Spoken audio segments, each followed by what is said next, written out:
dalam konteks ketatanegaraan Republik Indonesia, Pancasila merupakan dasar negara dan ideologi bangsa yang menjadi pedoman utama dalam penyelenggaraan negara dan pembentukan peraturan perundang-undangan.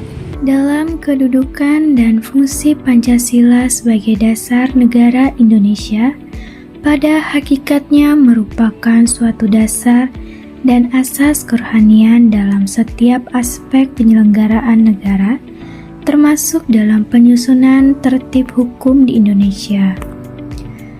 Pancasila dalam konteks ketatanegaraan RI, dalam beberapa tahun ini Indonesia mengalami perubahan yang sangat mendasar mengenai sistem ketatanegaraan. Penjelasan Undang-Undang Dasar 1945 yang semula ada dan kedudukannya mengandung kontroversi karena tidak turut disahkan oleh PPKI tanggal 18 Agustus 1945 dihapuskan. Negara berdasarkan ketuhanan yang Maha Esa menurut dasar kemanusiaan yang adil dan beradab, oleh karena itu mengandung muatan menjaga akhlak mulia, pemerintah dan penyelenggaraan negara serta menjaga cita-cita moral yang luhur dari negara. Keempat prinsip pemikiran tersebut jelas merupakan balok dari pandangan kehidupan dan filsafat dasar negara bagi Pancasila. Dan pembukaan Undang-Undang Dasar 1945 berisi pandangan kehidupan bangsa Indonesia. Pancasila merupakan dasar dari seluruh sistem hukum di Indonesia dan menjadi sumber nilai norma serta pedoman dalam pembentukan peraturan perundang-undangan. Kedudukan Pancasila ditegaskan dalam pembukaan UUD 1945 dan berbagai hukum. Pancasila mengaruhi hukum Indonesia dalam 3 aspek utama. Poin-poin terpenting: 1. Keseimbangan hak dan kewajiban. Pancasila menekankan keseleraan antara hak dan kewajiban setiap warga negara. Tujuannya mencegah penyalahgunaan hak, mendorong keadilan, dan menciptakan stabilitas sosial. Warga negara memiliki hak tetapi juga wajib menghormati hak orang lain, menaati hukum, dan bagi masyarakat. Implementasi nilai Pancasila berarti penerapan nilai-nilai dasar Pancasila dalam praktik penyelenggaraan negara. Secara teoritis, Pancasila adalah landasan ideologi, filsafat negara, dan pandangan hidup bangsa yang telah ditetapkan pada 18 Agustus 1945, serta tercantum dalam pembukaan Undang-Undang Dasar 1945. Nilai-nilai ini harus tercermin dalam sistem ketatanegaraan Indonesia, terutama pemerintahan yang demokratis. Pengertian sistem dalam ketatanegaraan. Menurut Kamus Besar Bahasa Indonesia dan para ahli, sistem adalah satu kesatuan unsur yang saling berkaitan secara teratur. Dalam konteks ketatanegaraan, sistem berarti rangkaian lembaga negara yang bekerja secara terhubung dan berlandaskan nilai Pancasila. Konsep Pancasila dalam sistem ketatanegaraan. Menurut berbagai ahli, Philippus M. Hudson, hubungan kekuasaan negara yang proporsional, penyelesaian sengketa secara musyawarah, penghormatan HAM, dan keseimbangan hak dan kewajiban. Sumarjoko, Pancasila mencerminkan karakter sosial budaya Indonesia seperti ketuhanan, kekeluargaan, dan kebersamaan, musyawarah mufakat, gotong royong, dan toleransi dan menghormati keragaman. Uraian tersebut menegaskan bahwa Pancasila menuntut adanya pembatasan kekuasaan musyawarah, penegakan kemanusiaan, dan harmonisasi hubungan manusia dengan Tuhan, sesama, dan alam. Pancasila dan negara hukum. Pasal 1 ayat 3 Undang-Undang Dasar 1945 menyatakan bahwa Indonesia adalah negara hukum. Karena Pancasila menjadi dasar negara, maka Pancasila juga menjadi sumber hukum nasional. Unsur negara hukum berlandaskan Pancasila. 1. Pemerintahan berdasarkan hukum. 2. Pembagian kekuasaan dengan asas kerukunan dan gotong royong. 3. Penguatan prinsip ketuhanan. 4. Penghormatan martabat kemanusiaan. 5. Menjaga NKRI. 6. Demokrasi. 7. Partisipasi publik. 8. Musyawarah untuk kepentingan umum. 9. Keadilan sosial. 10. Sistem pengawasan dan akuntabilitas publik. 11. Peradilan independen. 12. Perlindungan HAM dengan keseimbangan hak dan kewajiban.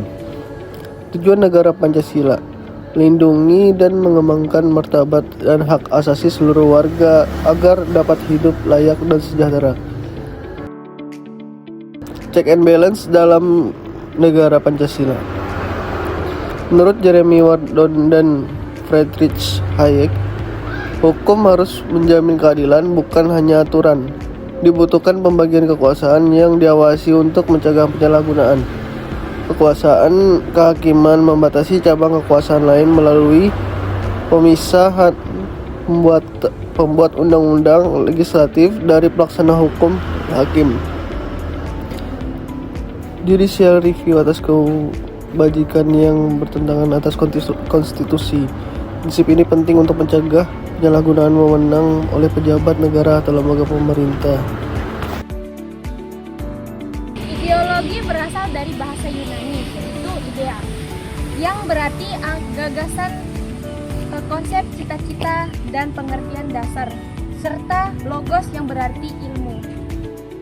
Pada masa pemerintahan Soekarno, digunakan sebagai alat pemersatu bangsa periode 1945 sampai 1950 yang menggunakan sistem pemerintahan presidensial.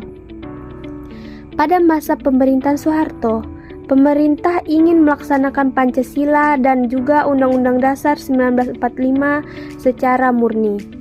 Pada masa pemerintah B.J. Habibie, pemerintahan Habibie menghapus F4 dan tidak menjadikan Pancasila sebagai program prioritas dikarenakan disibukkan dengan ketidakstabilan kehidupan bidang politik baik di dalam dan di luar negeri. Pada masa pemerintahan Abdurrahman Wahid, Presiden Abdurrahman Wahid memandang Pancasila dalam dua aspek, yaitu Pancasila sebagai ideologi bangsa dan falsafah negara bersatu sebagai barang berpikir yang harus diikuti oleh undang-undang dan produk-produk hukum yang ada. Pada masa pemerintahan Megawati, menitik beratkan pemerintahannya kepada masalah ekonomi. Namun, pendidikan Pancasila memiliki posisi lemah dikarenakan tidak dicantumkan sebagai mata pelajaran wajib di jenjang persekolahan.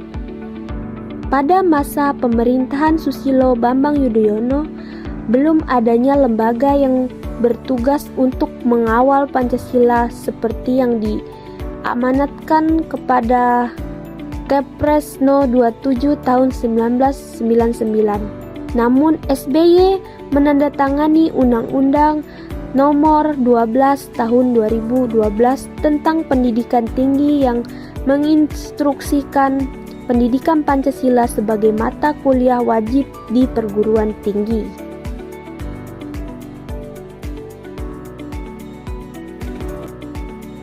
Kedudukan Pancasila dalam Ketatanegaraan Republik Indonesia.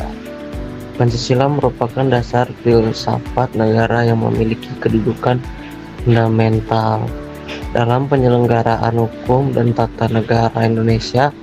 Pancasila tidak hanya berfungsi sebagai dasar ideologi, tetapi juga sebagai sumber dari segala sumber hukum nasional. Seluruh peraturan perundang-undangan yang berlaku di Indonesia harus selaras dengan nilai-nilai Pancasila agar mencerminkan keadilan, kemanusiaan, dan kesejahteraan bagi seluruh rakyat Indonesia. Apabila terdapat peraturan hukum yang bertentangan dengan nilai-nilai Pancasila, maka peraturan tersebut dapat dibatalkan melalui mekanisme pengujian konstitusional. Kedudukan Pancasila sebagai fondasi hukum ditegaskan di dalam pembukaan Undang-Undang Dasar 1945 yang memuat rumusan lengkap 5 sila sebagai dasar negara. Kedudukan tersebut menjadikan Pancasila sebagai cita hukum atau orientasi etis tertinggi yang memberikan arah bagi seluruh pembangunan hukum nasional. Dengan demikian, keberlakuan hukum di Indonesia tidak hanya diukur berdasarkan konstruksi normatif formal, tetapi juga dari kesesuaian dengan nilai-nilai moral bangsa yang terkandung dalam Pancasila. Dalam praktik ketatanegaraan, Pancasila berfungsi sebagai pedoman moral bagi penyelenggaraan negara serta aparat penegak hukum. Pancasila merupakan dasar negara yang menjadi fondasi utama dalam penyelenggaraan ketatanegaraan Republik Indonesia. Kedudukan Pancasila tercantum dalam pembukaan Undang-Undang Dasar 1945 dan berfungsi sebagai sumber dari segala sumber hukum nasional.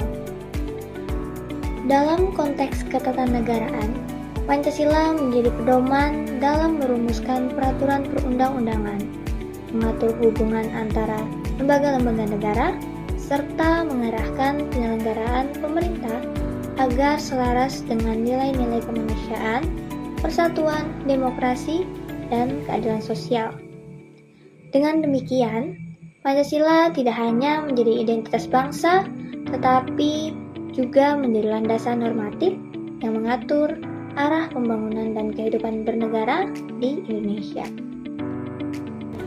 Kesimpulannya, demokrasi Pancasila merupakan sistem demokrasi yang selaras dengan karakter bangsa Indonesia yang didasarkan pada nilai-nilai Pancasila seperti musyawarah, keadilan sosial, dan kedaulatan rakyat.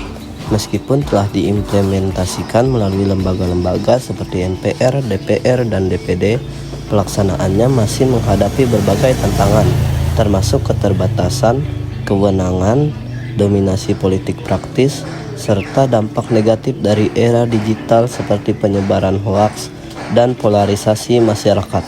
Untuk meningkatkan kualitas demokrasi, diperlukan penguatan kelembagaan, pengaturan yang tepat, pendidikan politik dan digital, serta partisipasi aktif dari masyarakat. Dengan langkah-langkah ini diharapkan demokrasi Pancasila dapat berfungsi secara efektif, adil, dan berkelanjutan.